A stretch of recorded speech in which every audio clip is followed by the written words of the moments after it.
네, 옮김과 드림 26강 시작해 보도록 하겠습니다. 벌써 26강이고, 결국 한 지금의 속도로 보면 50강 안에 끝이 나겠네요. 그죠? 잘 따라오시고 드리겠습니다. 좋습니다.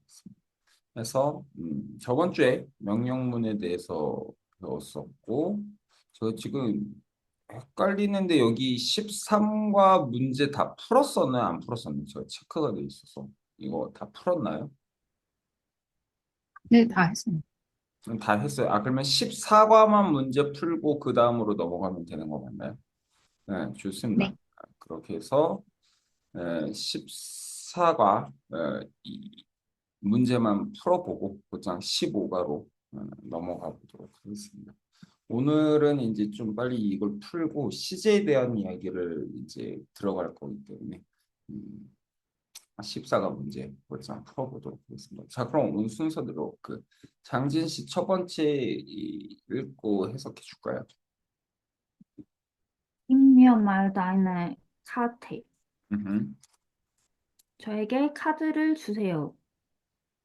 그저 그래도 2인칭 단수니까 뭐 존칭은 아니지만 그렇게 하면 되겠죠. Give me a 말, 달나 카드. 하면 카드를 달라.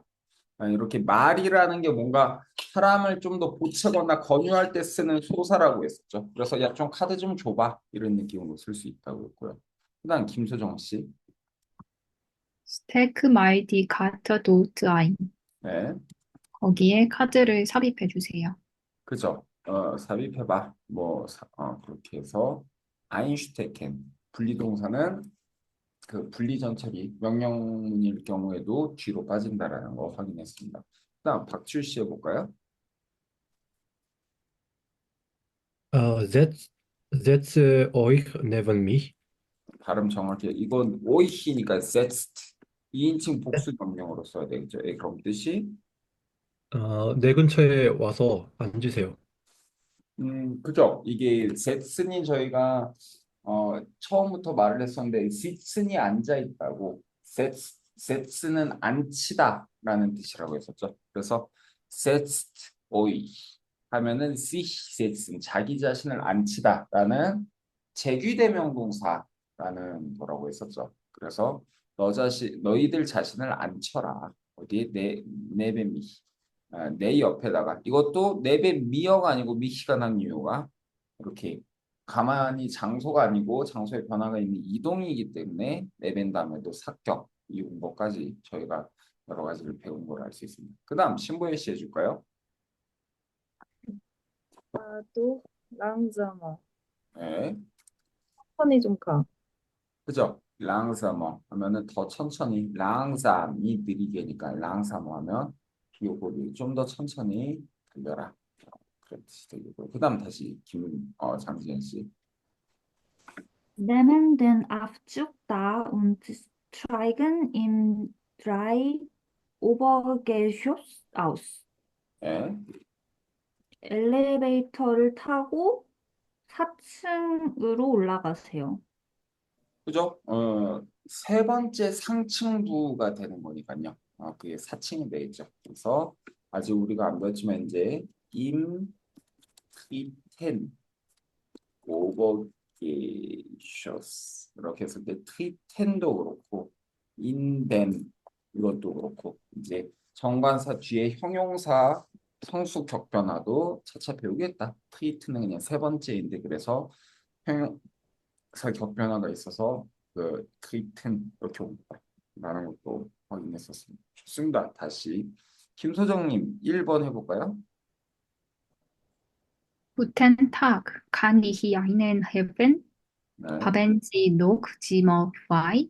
네, 안녕하세요. 무엇을 도와드릴까요? 네. 아직 방이 남아 있나요? 그죠? 아직 남아있는 방들이 있나요? 그렇게 잘하면 되겠고. 박주희 씨. Ist das Frühstück im Preis enthalten? 네, Ja, natürlich. 가격에 아침 식사가 포함이 되어 있습니까? 예, 물론이죠. 좋습니다. 3번 신보희 씨 해볼까요? Füllen Sie bitte dieses Formular aus. Ja, gerne. 이 양식을 채워주세요. 네, 물론입니다. 아주 훌륭합니다. 그렇게 해서 다들 잘 바꿔요. 다음 장 넘어가 볼까요? 네, 좋습니다. 보장 이어서 4번 다시 장진 씨 볼까요? Wo ist das Zimmer? Gehen Sie bitte bis zum Ende des Korridors. 코히도어스. 네. Korridors. 음, 방이 어디에 있나요? 음, 복도 끝으로 가세요. 좋습니다. 그러면 되겠고요. 그다음 김수정 씨. Kannst du es mal mit dieser Karte versuchen? Ja, 페어스토펜. gerne. 이 카드로 페어스토펜. 시도해 주시. 발음을 그 페어스 에어스, 뒤에 강세 주는 거죠. 에어스친? 음. 이 카드로 시도해 주시겠어요? 네, 그럼요. 좋습니다. 아주 잘하셨고요. 자, 다시 박주식 그러면 3번. 이제 처음에 뭐뭐 한다 그러니 뭐뭐 해라. 그 앞에 있는 동사를 명령형으로 바꿔봐라. 그런 거거든요. 자, 해볼까요, 박주식? Du fährst zu schnell. Bitte fahre doch langsamer. 네, 너 너무 빨리 간다. 천천히 가라. 훌륭합니다. 신보혜 씨. Du bist zu laut. Bitte sei ruhig. 너 보이. 그죠? 보이. 우희. 너 너무 시끄러워. 좀 조용히. 그렇죠. 조용히 하죠. 그 다음 이어서 Ihr habt Angst. 음, Habt du keine Angst? 그죠? 어, 너는 불안을 가지고 있다? 당신은? 너네 너무 겁먹고 있다. 뭐 그런 말이겠죠. 어, 겁먹지 마라. 그죠? 그냥 겁먹지 마. 그죠? 잠깐만요. 인터넷이 왜 자꾸 불안하다는 이게 뜨지? 잠시만 기다려주세요. 이게 지금 화면 공유 잘 되고 있죠? 잠시만요. 뭐 하나만 확인해 볼게요. 인터넷이 한개 잡혔나? 잘 잡혔는데. 네, 자 이어서 하겠습니다. 네, 그 다음 이어서 해주시죠. Ihr helft mir nicht. 음, Bitte helft mir. 그죠? 너네는 전혀 돕지 않고 있다. 음, 제발 도와줘.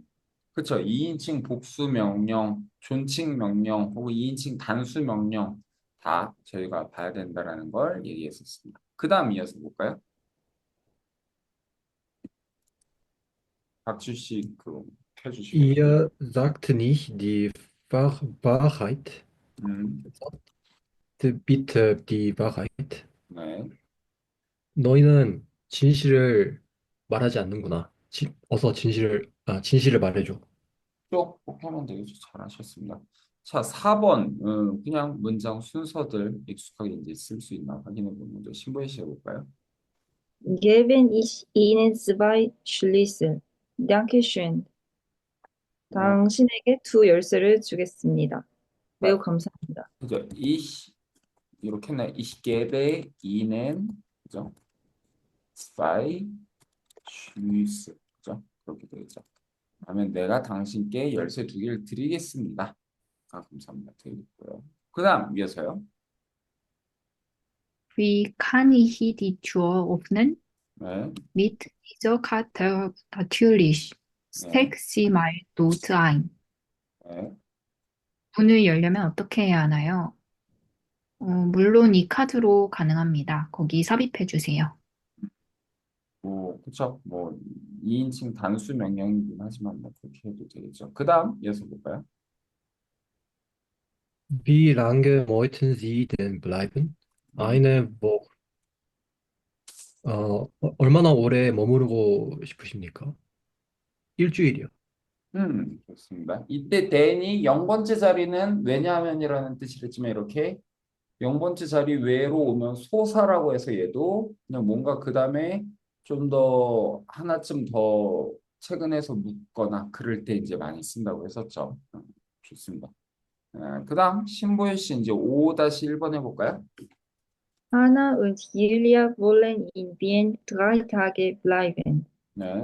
하나와 율리아는 빈에 3일 동안 머물고 싶어해. 그렇죠. 타크는 단수일 때는 애가 없지만 복수여서 드라이타게 라이브에서 하나 율리아 그네들은 3일간 그리고 이렇게 드라이타그 이렇게 명사 복수 사격으로 쓰면 기간을 얘기해 줄 수 있다고 했었죠. 그래서 3일간 비엔나에 머무르고 싶어 한다. 이렇게 되고요. 장진 씨. Der Schlüssel hat vielleicht einen Fehler. 네. 이 그 열쇠는 어쩌면 고장이 난 것 같다. 그렇죠. 그래서 필라이트 하면 그냥 추측을 할 때 직설법과 함께 쓰면 이 열쇠 좀 고장난 것 같은데 문제가 있는 것 같은데 그렇게 되겠고요. 그다음 마지막 문제 김소정 씨 해볼까요? Wir haben zwei Doppelzimmer mit einem Bett.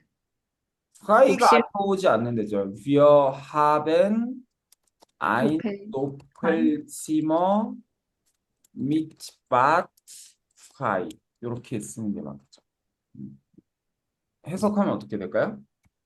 욕실 하나가 있는 빈 트윈룸을 보유하고 있습니다. 그죠. 그러니까 ein Doppelzimmer mit Bad가 하나의 그 명사구로 그 욕조가 딸린 더블룸을 갖고 있다고. 그런데 그걸 어떤 상태로 갖고 있느냐? 목적격 보어로 쓴다고 했었죠. 독일어에서. 그래서 그것을 프라이한 상태로 갖고 있다라고 해서 순서가 이렇게 나온다는 걸 봤습니다. 아주 좋습니다. 저희 명령법은 그 정도에 말씀해 주시죠. 저 질문 하나 있습니다. 네. 그 1번 문제에서 3번은 그 아우라는 그 너네라는 게 있잖아요. 오이, 오이, 그죠? 오이, 오이. 그거 빼고는 그럼 다른 문제는 2인칭 단수, 복수, 존칭 다 가능한 자리인가요? 그렇죠. 원하는 것들을 쓰면 되죠. 다만 존칭은 올 수가 없는 게 존칭이면 뭐가 돼요? 이 한 칸 한 칸씩인데 존칭이면 그 대명사, 인칭 대명사를 없애지 않잖아요. 그러니까 그럼 존칭은 여기에서 이 문제의 출제자의 의도에선 올 수 없겠죠. 그러니까 결국은 다 2인칭 단수만 와야 되겠죠.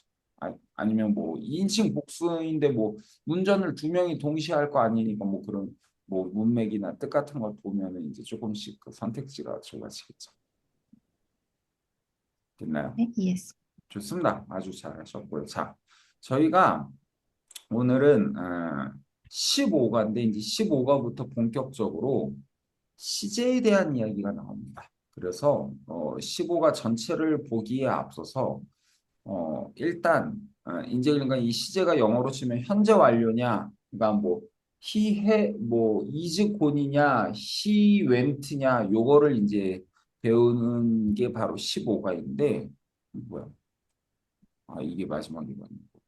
네, 그런데 그거를 배우기에 앞서 다시 한번 저희가 그 15가를 이제 제대로 그 지금까지는 명사의 성과 수와 격에 대해서만 얘기를 했었던 제가 첫 시간부터 인도 유럽어의 문법 구조는 명사부와 동사부에 대해서 우리가 이해를 하는 게 제일 중요하다고 했었죠. 그래서 이제 드디어 동사부에 대한 이야기를 하기 위한 전체 서머리를 하고 넘어가려고 합니다. 자, 그래서 그걸 기준으로 먼저 전체 서머리를 하고 남는 시간에 좀 더 보고 아니면 다음 시간에 이어서 보도록 하겠습니다. 자, 잘 들어보세요. 이제 중요한 부분입니다.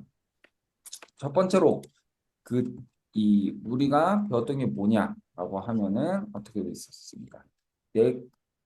데클리나치온이라고 하는 놈이 뭐냐라고 하면 명사의 성수 격에 따른 변화가 데클리나치온이라고 했었죠. 명사가 변하는 기준은 세 가지 축을 갖고 변한다. 그래서 언제나 명사를 인도 유럽어는 그 퇴화가 됐을지언정 이걸 알고 있으면 나중에 도움이 많이 되죠. 한 문장 안에서 이 명사의 좌표값들이 뭐냐, 성수 격의 값이 뭐냐를 이해를 하는 거가 텍스트 분석에 큰 영향을 줄 수 있다고 했었죠. 그래서 성이라고 하는 놈이 바로 남성, 여성, 중성이라고 있어서 생물학적 성이 아닌 문법적 성으로 이 뒤에 따르는 명사의 성수격에 따르는 변화의 패턴을 갖고 명사를 크게 세 가지 패턴으로 나눠서 말하자라는 게 지금 독일어의 남은 남성, 여성, 중성이었었고요.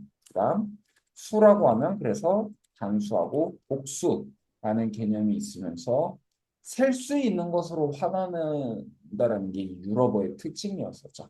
한국어나 뭐 일본어나 중국어와 달리 결국 셀 수 있다라는 거는 따로 떼서 어떤 주변 배경에서 따로 떼서 관념적으로 하나로 보려고 하는 어떤 그 생각이 기저에 깔려 있고 그래서 여러 번 말씀드렸지만 오늘도 볼게 그 우리가 이미 뭐 아인슈타인 아저씨도 나왔고 상대성 이론에 뭐 빛이 굴절되고 여러 개를 배우지만 그런 거는 사실 뭐 우리가 체감하는 게 아니고 우리가 체감하는 이 세상이라는 거는 여전히 그 뉴턴의 그 만류인력 법칙에 과거, 현재, 미래가 그냥 일직선상으로 있는 거 안에서 사실 전 세계화라는 게 진행이 됐고 그 안에서 저희가 시간관념과 어떤 그런 시각적인 어떤 편견에 젖어서 살고 있지 않나 싶습니다. 그래서 원근법이나 이런 것들도 생기는 게 뭐 이런 거하고도 연결이 돼 있다고 했었죠. 그래서 성과 수가 있고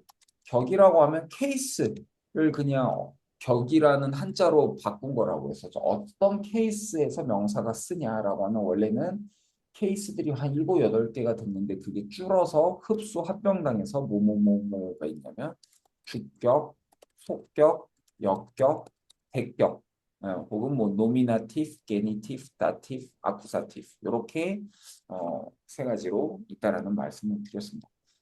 여기까지가 저희가 지금까지 요걸 기준으로 해서 명사들을 항상 봤었고 그럼 이제 동사를 봐야 되는데 동사는 어떻게 보냐? 동사의 변화를 말을 하는 것을 독일어에서는 콩후가치온이라고 합니다. 그래서 이 콩후가치온이라고 하는 건 뭐냐면 동사도 어미 변화를 굴절을 한다라는 거예요. 그 굴절의 기준이 뭐냐면 동사의 네 가지 여기는 축을 갖고 이야기합니다. 그 네 가지 축이 뭐냐?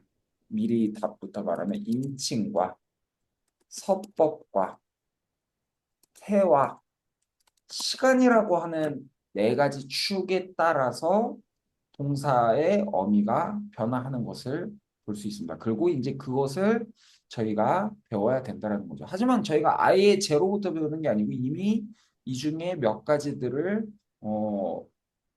조금씩 배웠습니다. 첫 번째로 동사의 인칭에 따른 변화를 저희는 이미 현재 기준으로는 뭐 ich mache, du machst, er macht, wir machen, ihr macht, sie machen 등등으로 해서 변화형들을 연습을 해왔었죠. 그렇기 때문에 결국 뭐다? 동사는 꼬다리들이 인칭에 따라서도 변한다. 그래서 1, 2, 3인칭 각각의 단수, 복수들에 따라서 동사의 변화가 있다라는 것을 배웠었죠. 그러면 이거 말고 동시에 왜냐면 이 인칭, 서법, 태, 시간은 각각 다른 축이기 때문에 예를 들면 뭐 2인칭일 때는 꼭 현재만 써야 돼 이런 게 아니죠. 그죠?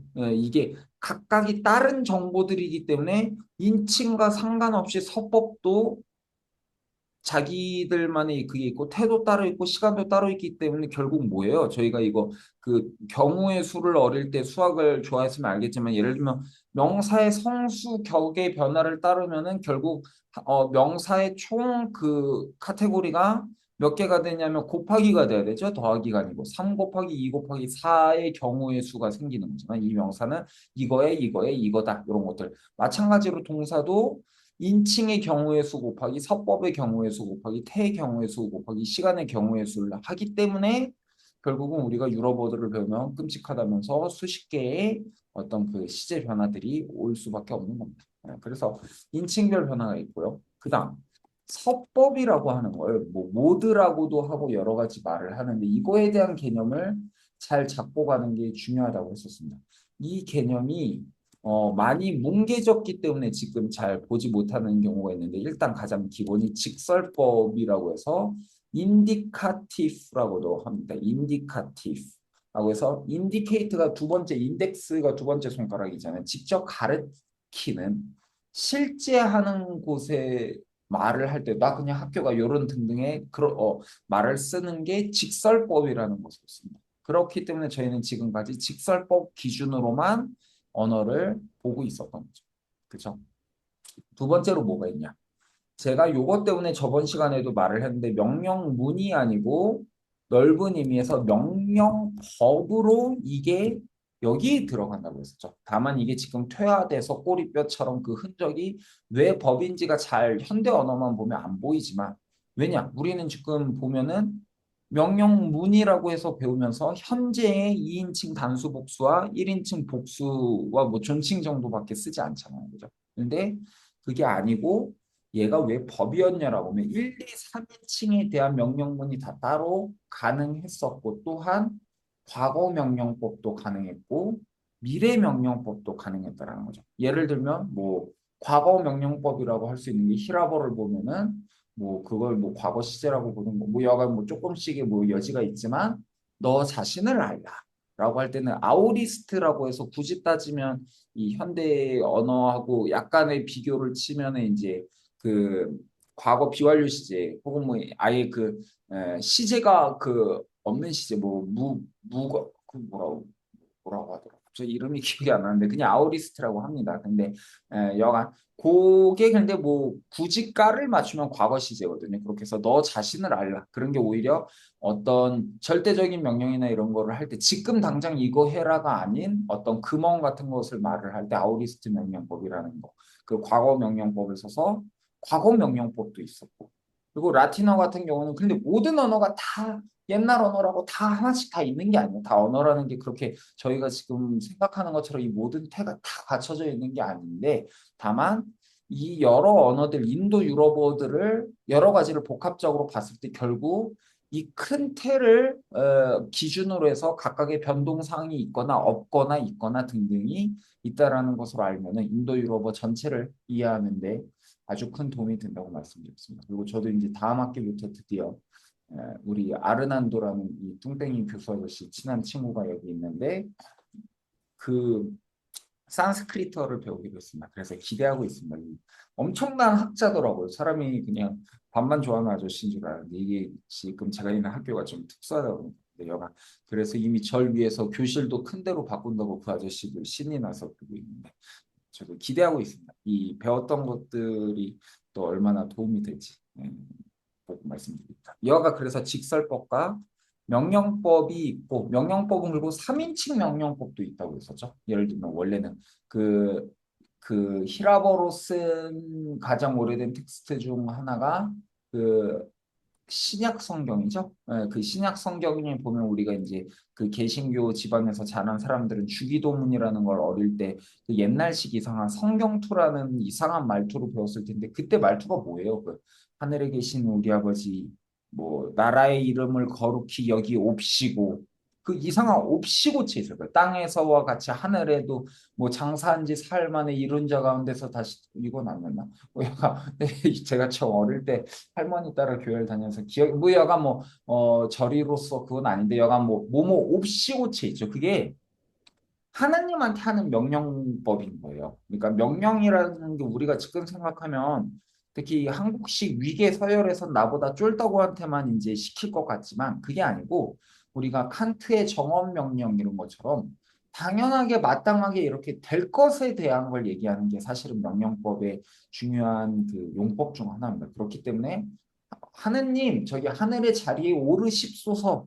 오르옵시고 요것도 명령법이었던 근데 그게 이제 없으니까 우리가 독특한 그런 한국어의 성경투라고 하는 게 이제 에, 어느 시기에 발달을 한 거죠. 그렇게 해서 한국 성경의 뭐 발달도 뭐 재미난 그런 것들이 있지만 뭐 그건 뭐 지금 얘기할 계제가 아니고요. 그래서 명령법이라고 하는 게 단순히 명령문이 아니고 얘도 원래는 인칭별, 시간별 그리고 수동태 명령 등등등등도 가능했었다를 개념적으로라도 우리가 가늠해 보자라는 말을 했었고요. 그다음 직설법과 명령법이고 우리가 하나 더 배웠던 게 부정법이 있었었죠. 부정법은 infinitive 직설 다 tif로 끕니다. 직설법은 indicative, 명령법은 imperative, 부정법은 infinitive infinite라고 해서 infinite라고 하는 게 무한 뭐 그런 fin이 끝인데 그 끝이 정확히 규정되지 않았다라고 하는 게 부정법이 일종의 깍두기로 모든 법들이 각각의 인칭과 태와 시간의 변화를 가져야 되는데 부정법은 딱 하나. 뭐가 규정되지 않은 걸 부정법이라고 하느냐? 인칭별 변화가 없는 걸 저희가 부정법이라고 하겠죠. 그렇기 때문에 동사 원형과 부정법이 다르다고 했었죠. 예를 들면 machen 얘가 문장 안에 있으면은 그냥 예를 들면 ich will 보세요. ich will etwas machen. 나 이거 무언가를 할 거야 라고 하면 얘는 동사 원형이 아니고 부정법의 비완료로 함이라는 뜻을 갖고 있다고 했었죠. 반대로 뭐 haben gemacht 아직 안 배웠지만 이렇게 하면 have PP형이 돼서 했음 함과 했음 이런 것들이 명령법 그 부정법도 나눠질 수가 있겠죠. 예를 들면 너가 친구랑 이야기하는 걸 봤어. 나는 너가 도둑질 했던 것을 했어. 나는 너가 뭐 그 상을 받았다고 얘기를 들었어. 이걸 할 때 상을 받았다고 얘기를 들었어라고 하면 상을 받는 게 완료된 소식을 우리가 듣는 거야. 상을 받고 있는 걸 매일마다 뭐 일초에 하나씩 받는 게 아니잖아. 그럴 때는 예를 들면 한국어도 그걸 치환을 하면 이 부정법의 그 완료 형태를 써야 될 텐데 그게 아니고 너가 요새 공부 열심히 하고 있다는 말 들었어 라고 하면 지금도 열심히 하고 있는 거죠. 그렇죠? 그러니까 부정법 비완료를 쓰겠죠. 그렇게 해서 동사 원형이 아니고 완료와 비완료형이 있는데 다만 부정법도 이게 그러면 이 아저씨야 그 인칭별만이 아니면 수동태 뭐 그런 건 뭐 변화를 쓸 수 있지만 그게 아니면 이것도 지금 너가 말한 이 두 개가 그럼 시간이 이거밖에 없어? 라고 하면 그게 아니고 이제 오늘 배울 거는 시간은 이 완료와 비완료라는 개념 말고 과거, 현재, 미래라는 개념이죠. 그러면 야 과거 부정법은 없는 거야? 미래 부정법은 없는 거야?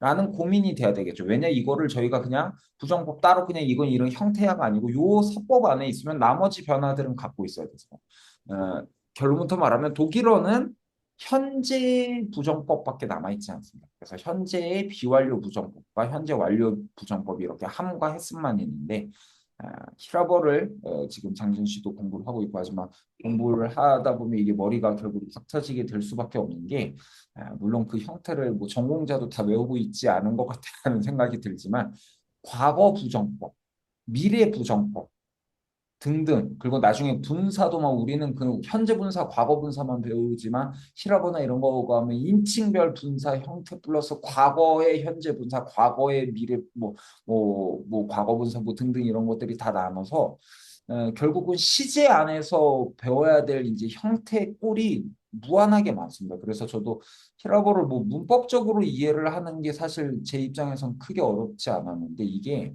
익숙해지려면 텍스트를 보고 그만큼 눈에 익혀야 되기 때문에 1, 2년은 후딱 갈 수밖에 없는 게 그 히라보라고 하는 좀 독특한 언어가 될 수 있겠습니다. 여간 다행히 그런 것들이 다 사라지고 독일어에서는 법이 직설법과 명령법과 부정법 그리고 딱 하나 더 남은 게 접속법이라고 해서 꽁융티프라고 하는 건데 이 접속법은 말 그대로 접속절 영어로 치면 대절 이후 독일어로 치면은 다스 이후에 쓰게 되는 건데 요것들도 원래 그럼 접속절 이후엔 다 접속법만 써느냐라고 하면 그렇지도 원래도 않았지만 이게 이제 나중에 저희가 마지막 가면 접속법을 배우는데 직설법과 접속법이 어떤 일종의 그 경쟁 관계에 오면서 아까 직설법이 실제 세계, 현실 세계에 대한 시제라고 했었잖아요. 좀 비실제적이거나 약간 그래서 그게 더 나아가서 아예 독일어에서는 하나의 구가 돼서 비실제적이라는 게 확신한 객관성이 없이 남에게 듣기 때문에 간접화법을 쓴다거나 혹은 아니면 만에 하나 불가능한 조건과 결과를 들 때 만에 하나 내가 새라면 너에게 날아갈 텐데 이 접속법 중에 하나가 우리가 이미 배운 게 바로 저거죠. 요거 배웠었죠. 뮤히테. 이게 뭐라고 했어요? 뮤히텐으로 쓰면 이게 바로 뮤겐이라는 동사의 접속법 이식 시제라고 잠깐 그냥 알아만 두라라고 말씀을 드렸었죠. 그러니까 이게 원래는 그거인 거죠. 원래 뮤겐은 그냥 좋아하다인데 만에 하나 내게 선택지가 있으면 나는 이렇게 하기를 좋아할 텐데. 그래서 이게 영어에서는 아예 이런 법이 다 사라졌기 때문에 시제가 없기 때문에 will을 과거 시제로 만들고 will이나 can 같은 것을 may 같은 것을 과거 시제로 만들고 그거 과거가 아니고 그건 그냥 모드로 인식해야 돼. 라면서 가끔 그냥 영어 문법을 가르치는 사람들이 말을 하는 걸 들어본 적이 있었을 겁니다. 근데 그게 왜 모드여야 되는지까지 가끔 저도 유튜브에서 한두 번 봤는데 넓게 이해를 하고 설명해 주는 사람은 잘 못 봤는데 여간 요런 이유에서 그래서 직설법과 명령법과 부정법과 접속법이라고 하는 네 개의 법 중에 우리는 지금 직설법과 명령법과 부정법까지가 어느 정도 그래도 개념적으로 접근이 돼 있다라는 게 이야기가 되겠습니다. 이거 외에도 뭐 히라버를 기준으로 보면 희구법이라고 해서 바람을 위하는 법이 또 따로 있기도 하고요. 그런데 이제 뭐 그 희구법과 명령법이 접속법이 좀 다 비스무리한 뜻을 많이 갖고 가요. 왜냐면 명령법, 접속법, 희구법의 형태도 비슷하고 뭐 그러다 보니까 결국은 아까 말한 3인칭 명령이 있잖아요. 그런 것들이 그냥 접속법으로 이제 수렴이 되거나 그러니까 명령법이 사라지면서 명령법의 많은 기능들이 오히려 접속법으로 빨려 들어가기도 하고 그렇게 그래서 예를 들면 저런 거 있죠.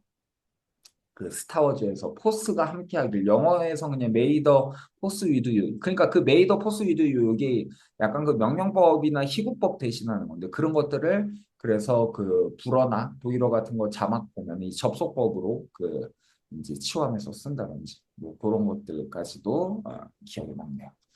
네, 여기까지 이야기를 했고요. 그다음 이어서 태라고 하는 개념도 저희가 이제 앞으로 차차 배워야 한다고 했었죠. 태라고 하면은 미리 그 제귀대명 동사 하면서 말씀드리고 있었죠. 일단 독일어만 치면은 독일어는 정확히는 지금 능동태와 동작 수동태와 상태 수동태라고 세 가지로 나눠져 있는데 이거는 이제 나중에 배울 텐데 근데 이게 원래부터 이렇게 얘네들은 왜 수동태가 두 개야? 스페인어도 약간 그런 것들이고 오히려 스페인어는 있기는 하지만 사실상 수동태 형태를 잘 안 쓰고 거의 수동태를 대신해서 제기대명동사를 쓰고 저희가 요 태에 대한 개념을 다시 한번 보는 이유가 그거였었죠. 영어를 기준으로 너무 오래 외국어를 시작을 하다 보면은 능동태와 수동태가 절대적이라는 착각 속에서 우리가 외국어를 접하고 그걸 통해서 자꾸 영어를 기준으로 해서 우리가 한국어 문법이나 이런 것도 영향을 받아서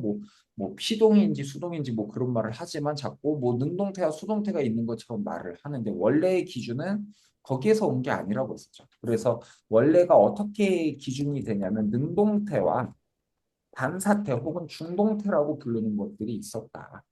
그래서 요 두 개가 대립이 돼서 뭐 반사태라고 하면 어떤 행위를 했을 때 그 행위의 이해관계가 누구에게 돌아오냐의 차이여서 이거를 히라버를 배울 때 항상 쓰는 그 대표적인 동사가 이제 재물을 바치다라고 하는 동사라고 했었죠. 그래서 그 재물을 바칠 때 왕이 재물을 바치는 것과 제사장이 재물을 바치는 게 다르다고 했었죠. 제사장이 재물을 바치는 건 왕이 시켜서 그냥 바치는 거기 때문에 그건 능동태로 써서 그냥 바친다가 되지만 왕이 바치는 거는 자기 나라에 도움이 되는 거다. 자기가 좋으려고 하는 거죠. 그렇기 때문에 그 해당 이익이 자기에게 돌아오는 거.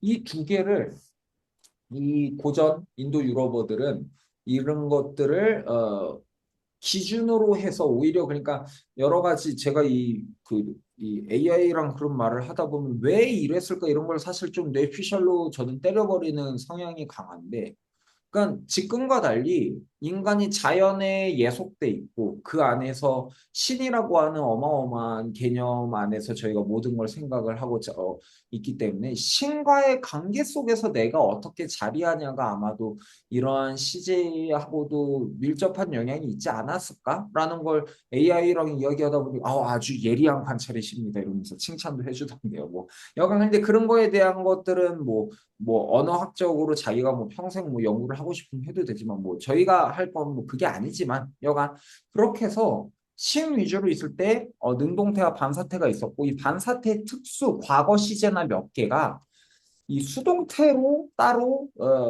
카테고리가 논해지게 됩니다. 왜냐면 이 반사태라는 게 그 행위가 자기에게 돌아오다 보니까 이게 인간이 아니고 사물을 기준으로 반사태라면 문이 닫는 행위를 자기한테 돌이키면은 문이 자기 자신을 닫는다가 문이 닫힌다가 되죠.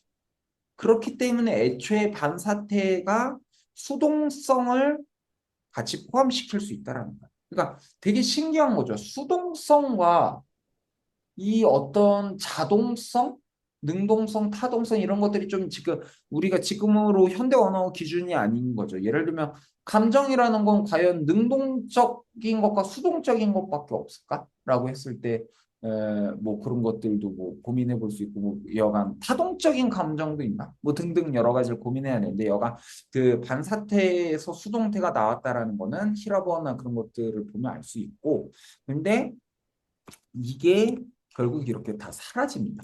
사라지는 여러 이유가 있었을 거예요. 그게 이제 북방 그 로마가 이제 다른 이제 로망스어권이 아닌 사람들과 언어가 겹치면서 이 테라고 하는 개념은 사실 다른 인도 유럽어에서도 모두가 다 널리 쓰는 게 아니기 때문에 게르만어권 사람들이나 이런 사람들이 볼 때는 좀 더 직관적이고 단순한 걸 원했을 수 있고 저의 뇌피셜로는 그것도 있지만 어떤 신과의 대상과의 접촉에서 세계를 인지하던 곳에서 결국은 인간이 대상을 정복하고 그 자연을 정복해서 농경이라는 걸 하고 결국은 자기가 어떤 대상에게 어떤 동작을 가하느냐가 더 중요한 개념으로 이제 떠오르게 된다는 거죠. 그래서 이 태라고 하는 게 사라진 다음에 능동태 안에서 저희가 현대 언어에서 보통 말하는 자동사와 타동사라고 하는 타동사를 먼저 써주시고 타동사와 자동사라고 하는 개념은 결국은 주어인 내가 이제 나라고 하는 게 더 중요해지는 거죠. 주어인 내가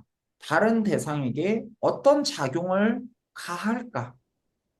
그 대상과 어떻게 관계 맺을까, 때릴까, 좋아할까 등등을 놓기 때문에 결국은 타동성이라고 하는 게 그 전에도 뭐 예를 들면 히라보 해석하면 그럼 타동성의 동사는 없어 그런 거 아니에요. 근데 그게 이제 주요한 형태의 분화가 나오지 않았다라는 거죠. 그런데 이제 타동성을 기준으로 해서 동사가 변화를 하면서 결국 능동태 안에서 어떤 대상에게 작용을 가하는 걸 타동사라고 하고 그게 아니고 그냥 주어 혼자만의 공간이 있으면 자동사라고 하는 걸로 분리되면서 그 자동사가 아마도 또 이제 뭐 반사태 일부가 일로 들어오고 그랬겠죠. 그렇게 해서 요게 남았다라고 말씀을 드렸습니다. 그게 이제 현대 언어에 있고 근데 요게 있은 다음에 라틴어나 이런 곳에 성경을 번역하다 보니까 다시 필요해져서 수동태가 형태가 다 사라졌는데 이것을 복구하는 작업들이 각 언어에서 시작이 됐다고 했었죠. 그래서 그 복구를 어떻게 하느냐라고 했을 때 바로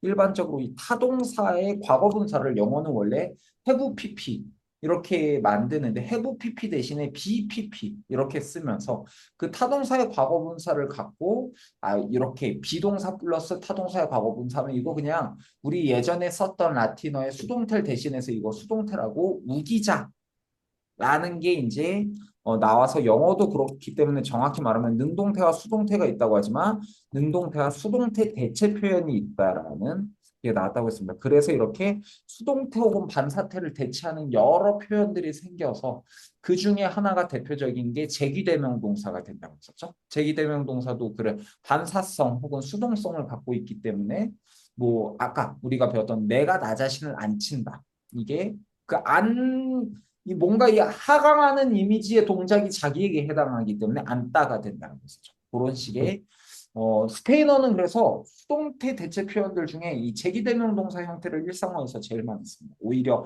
비동사 플러스 pp나 이런 것들도 많이 안 쓰고 그런데 뭐 각각 있죠. 하지만 독일어에서는 결국 동작 수동태랑 상태 수동태라는 것도 이 대체 표현들입니다. 어떻게 대체가 되냐면 바로 werden 동사 다음에 과거 분사를 쓰면 동작 수동태가 되고 sein 다음에 과거 분사를 쓰면 상태 수동태가 돼서 상태 수동태라는 게 우리가 일반적으로 보는 그 영어의 수동태하고 형태도 똑같겠죠. 비동사 플러스 pp니까요. werden 다음에 pp는 이게 옛날 독일어 번역들 보면 가끔 그런 이상한 표현들이 있을 거예요.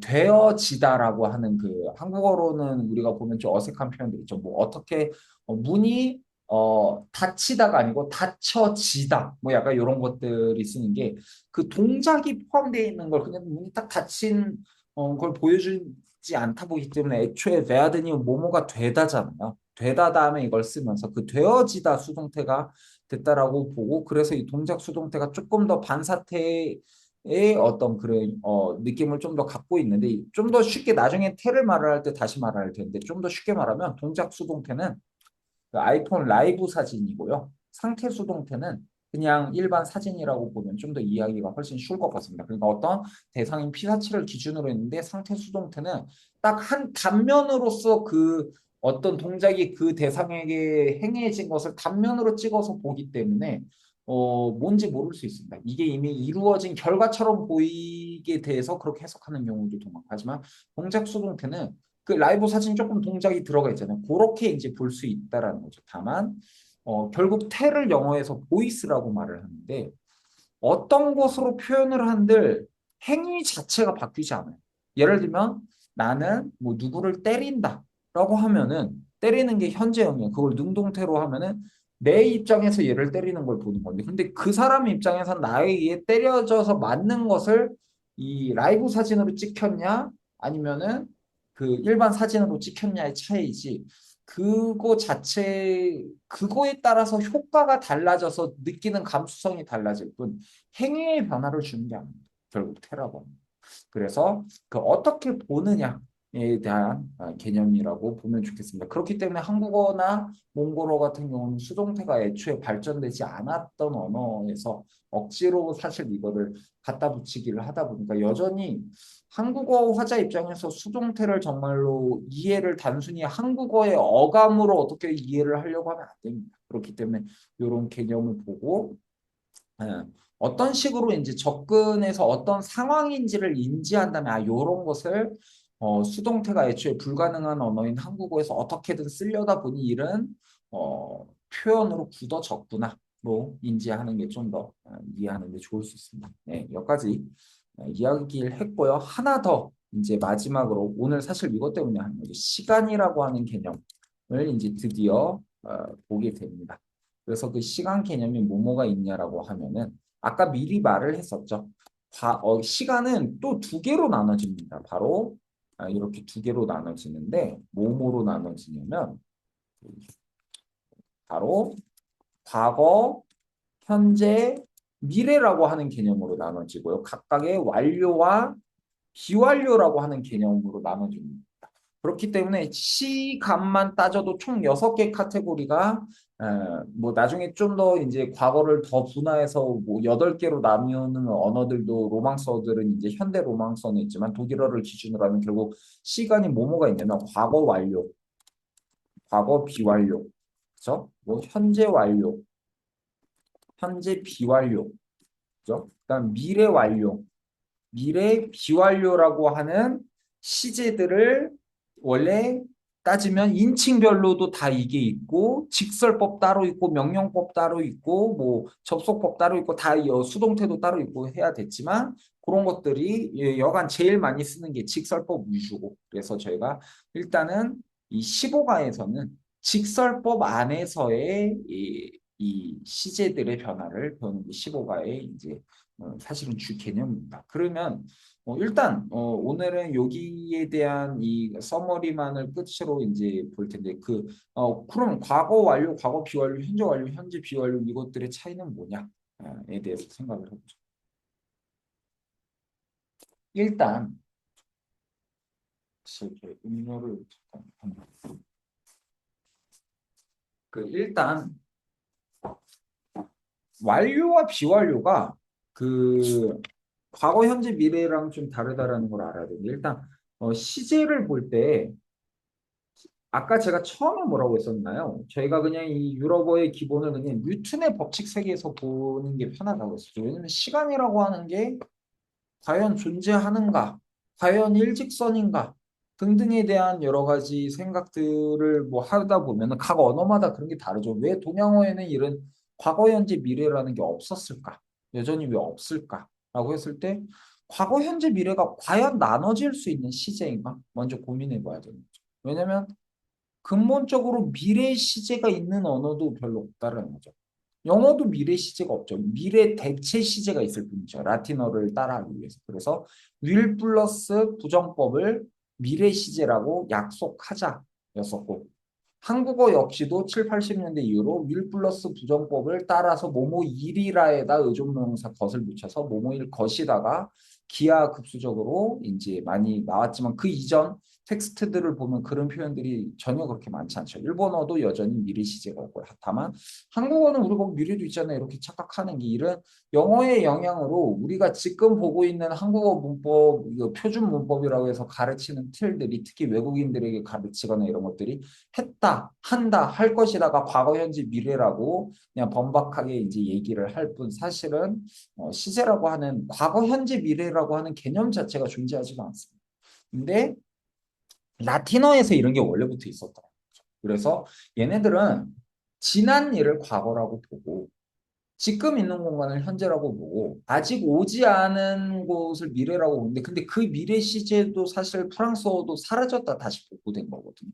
왜 사라지냐라고 하면 미래는 아까 말을 했듯이 신들의 세계에 있었을 때 우리가 어떻게 미래를 말을 해요. 미래라는 건 얘기할 수 있는 게 아니잖아요. 그러니까 이 미래인지 장래인지 이런 것들도 뭐 개념에 대한 중요한 뭐 문제들이 있을 텐데 그렇기 때문에 특수한 사람들의 용법이었겠죠. 샤먼이라든지 제사장이 아니면 신탁을 받은 무녀라든지 이런 사람들이 이제 앞으로 큰 거파가 너희들을 덮칠지어다. 이런 말들을 할 때 미래 시제를 썼었겠죠. 하지만 모든 인도 유럽어가 다 미래 시제가 발전되지 않아서 독일어나 그 영어도 미래 시제가 원래 없습니다. 그렇기 때문에 독일어도 이 미래 시제를 배울 때 미래라는 개념은 있지만 시제적인 형태가 없기 때문에 이 대체 시제 영어는 will 다음에 썼으면 근데 will 다음에가 독일어에서는 화법 보조 동사로 그냥 뭐뭐 을이라 의지 시제였잖아요. 또 뭘 쓰느냐? 바로 이 werden 다음에 그 부정법, 아까 말한 부정법을 쓰는 게 이제 독일어에서의 그 미래 시제들을 쓰는 거겠습니다. 그렇게 해서 과거, 현재, 미래라고 하는 개념이 결코 똑같은 그 영역을 갖고 있지 못하다. 왜냐면 현재라고 하는 것도 생각해 보세요. 현재가 지금 이 순간이 현재일 거 아니에요. 근데 지금 이 순간이 과연 시제로 포착 가능할까요? 왜냐면 야, 너 지금 이 순간, 그 순간이라는 건 말 그대로 눈 깜빡할 순간인데, 너 지금 이 순간에 뭐 하고 있어? 제가 밥을 먹고 있었어요. 밥 먹다가, 야, 너 뭐해? 아, 나 밥 먹고 있어라고 하지만, 사실은 너에게 이 말을 하기 0.00001초 전에 밥 먹기가 지금 중단된 상태잖아요. 그죠? 그러니까 사실 현재라는 건 0점 기준으로 하기 때문에 오히려 시간에 대한 개념을 잡기도 되게 어렵고, 그러면 우리가 인간이 자기가 하나의 인간이라고 과거에 내가 지금의 나하고 동일하다는 판타지 속에서 우리가 볼 수 있는 시간이라고 하는 거는 사실은 우리가 그나마 확실하다고 볼 수 있는 시제는 과거밖에 없는 게 되겠죠. 그죠? 근데 그 과거마저도 사실은 인간의 기억이라는 게 과연 우리가 객관적으로 그런 과거를 파악할까라고는 그렇지도 않다라는 거죠. 뭐 여간 뭐 그런 것들 때문에 시제라는 게 결코 유럽어에서 아무리 정밀하게 배운다고 해도 그걸 통해서 세계를 완전하게 포착할 수 있다라는 생각은 할 수 없을 겁니다. 다만 얘네들의 방식으로 어떻게든 세계를 포착하려고 하다 보니까 시간을 일직선상인 개념으로 좀 받아들이면서 특히나 그 점점 더 과거, 현재, 미래라고 하는 개념을 얘네들은 쓰고 있다. 그게 우리한테도 영향을 미쳐서 뭐 과거, 현재, 미래가 있는 것처럼 말을 하고 있다. 그럼 그 다음에 완료와 비완료는 대체 왜 있는 건데? 라는 문제가 생기는 거죠. 이게 오히려 방금 말한 시제의 불완전성 때문에 생길 수 있습니다. 왜냐면 시제가 이렇게 과거에서부터 미래로 온다고 하면 과연 현재 이 순간도 우리가 볼 수 없다고 했잖아요. 그러면 우리가 지금 쓰는 모든 시제를 다 과거로 써야 될까? 라고 하면 그럴 수 없다라는 거죠. 왜냐면 이 현재성을 주기도 하고 싶고 등등이 있기 때문에 대강으로 이렇게 과거라는 것들이 있고 현재라는 게 있고 미래라고 하는 게 이렇게 섞여 있을 수 있어요. 그렇기 때문에 과거 시제, 현재 시제, 미래 시제가 각각 섞여서 과거로도 미래를 말할 수 있잖아요. 축구 5대 0으로 지고 있는데 5분 남아서 아씨 졌다 이러지 누가 질 것이다 이러지 않잖아요. 시제라는 게 그 형태가 꼭 아까도 그 태를 말을 할 때도 말을 했지만 실제 행위가 있는 것과는 또 그런 다를 수가 있죠. 용법에 따라서. 근데 현재가 문제는 그거예요. 현재만을 놓고 봤을 때 현재 한 점을 말을 하면 시제를 쓸 수가 없잖아요. 그렇기 때문에 완료와 비완료라고 하는 개념으로 현재 안에서도 나눠서 쓰게 됩니다. 그러니까 현재라고 하는 영역 안에서 우리가 어떤 사건을 생각을 해. 근데 그 현재는 매번 달라질 수 있어요. 예를 들면 김소정 씨 아침 먹었어요? 라고 내가 묻는다 칩시다. 김소정 씨 아침 먹었어요? 그래서 아침 먹었어요? 어, 안 먹었다고 칩시다.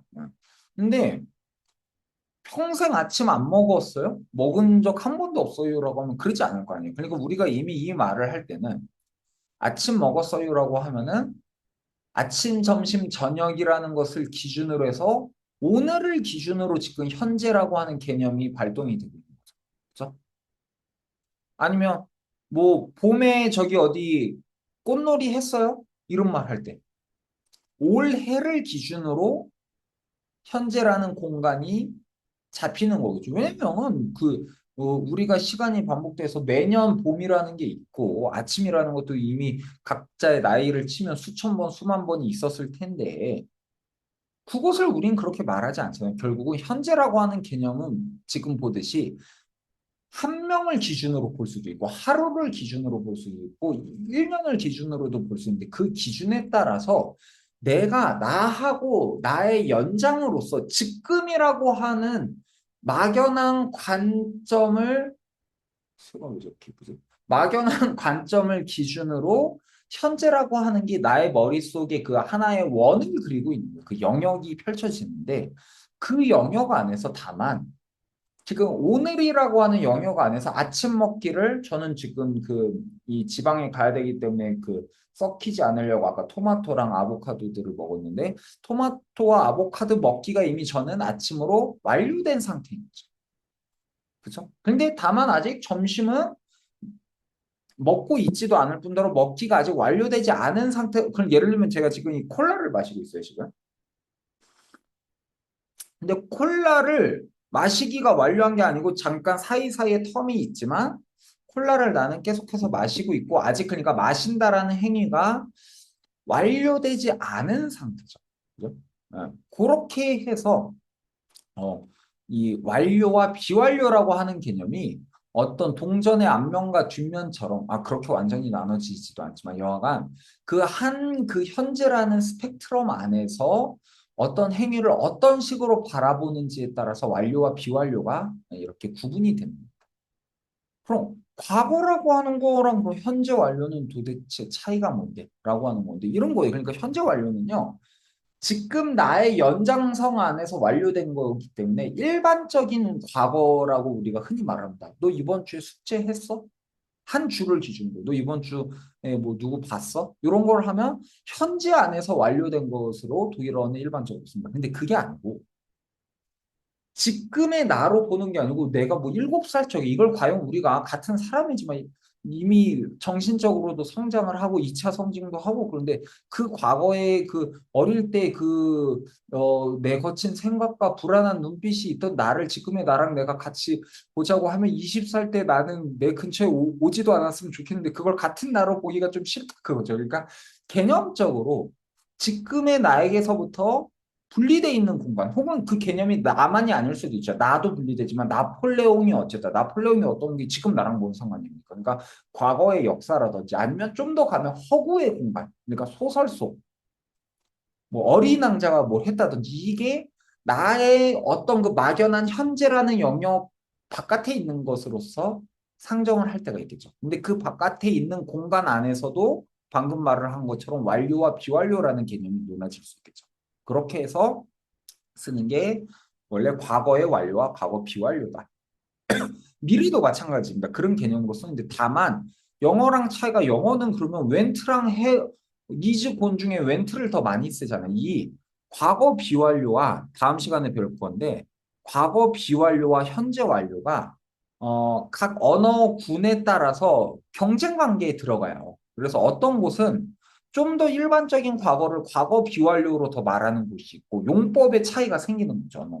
어떤 곳은 일반적인 과거를 이걸로 쓰는 것들이 논하집니다. 근데 영어는 과거 비완료 형태를 보통 일반적으로 나 이거 했어 라고 할 때 쓰는 어근이 한 번 한 적이 있고 이미 완료됐다라고 하는 상당히 제한된 용법으로만 현재 완료를 쓰니까 그러니까 현재 완료의 기능이 좀 더 과거 비완료에 많이 뺏겼다라고 볼 수가 있겠죠. 근데 그게 아니고 이제 독일어에서는 다음 시간에 보겠지만 현재 완료가 훨씬 더 활발하게 쓰여지고 있다.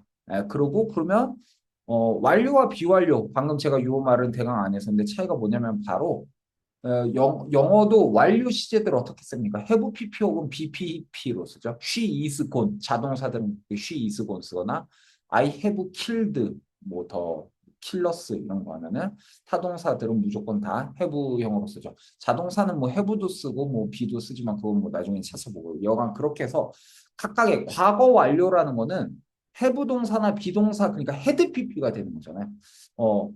그러니까 have나 비동사, 독일어로 치면 haben 동사나 sein 동사의 변화형들 플러스 과거 딴 동사들의 과거 분사를 쓰면 과거 완료가 됩니다. 현재 완료는 haben 동사나 sein 동사의 현재형 플러스 딴 동사의 과거 분사를 쓰면 현재 완료가 됩니다. 미래 완료도 각각의 미래 시제의 haven이나 sein 동사의 미래 대체 시제 플러스 과거 분사를 쓰면 미래 완료가 되겠습니다. 그리고 그게 아닌 완료되지 않은 상태로 쓸 때는 그냥 I 고, she goes 뭐 이런 식으로 쓰는 게 각각의 미래 비완료가 나오겠습니다. 그래서 저희가 요 시제를 썼을 때 어떤 용법에서 이걸 많이 쓸까? 그 하나하나의 이제 개별적인 것들을 다음 시간부터 들어가서 보도록 하겠습니다. 그래서 결국 오늘 배운 거는 요 두 가지였습니다. 지금까지 모든 인도 유럽어에 공통적으로 있는 그냥 그 전체적인 그 뼈대 구조를 약간 짐작해보자라는 거죠. 그렇기 때문에 명사의 성수격에 따른 좌표값에 대한 이해들은 이미 저희가 조금씩 살을 붙이면서 이렇기 때문에 격이라는 게 있구나를 조금씩 이해가 되죠. 그리고 바로 꽁후가치온이라고 하면 네 가지 다른 좌표값들이 있는데 바로 뭐다? 인칭과 서법과 태와 시간이라고 하는 게 있다. 시간은 특히 좀 두 가지로 나눠서 이렇게 있다. 그래서 요것들을 저희가 앞으로 25가까지 이제 하나하나들의 용법들을 조금씩 배우면서 이게 요래서 요 안에 들어가구나. 이걸 저희가 영어나 다른 언어들을 아마 다른 사람들에게 배웠을 때 그냥 하나는 이건 이때 쓰는 거야. 그냥 케이스 바이 케이스로만 배우다 보니까 자기 머리 안에 그 구조가 잘 들어가지 않았을 텐데요. 요것들을 저희가 항상 유념을 한 상태에서 이제 하나하나의 용법을 다음 시간부터 살펴보도록 하겠습니다. 네, 오늘 수업은 여기까지 하면 될 수 있고요. 혹시 뭐 질문 있으신 분 계십니까? 지금 이 시제 개념이나 이런 거.